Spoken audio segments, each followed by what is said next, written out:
ములుగు జిల్లా వాజేడు మండల పరిధిలోని అయ్యవారిపేట పంచాయతీ గ్రామంలో కొన్ని నెలలుగా వీధి దీపాలు వెలగడం లేదు. దాంతో సాయంత్రం పూట ప్రజలు బయటకు వెళ్లాలంటేనే భయపడే పరిస్థితి వచ్చింది. పరిధిలో వీధి దీపాల సమస్య వెంటాడుతోంది.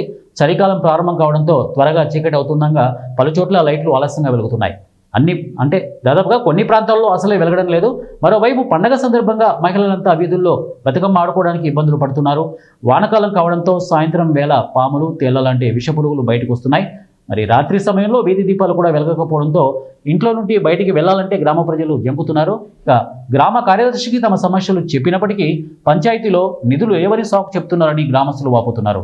ఇప్పటికైనా ఉన్నతాధికారులు స్పందించి అయ్యవారిపేట గ్రామంలో వీధి లైట్లు వేయించాలని గ్రామస్తులు కోరుతున్నారు.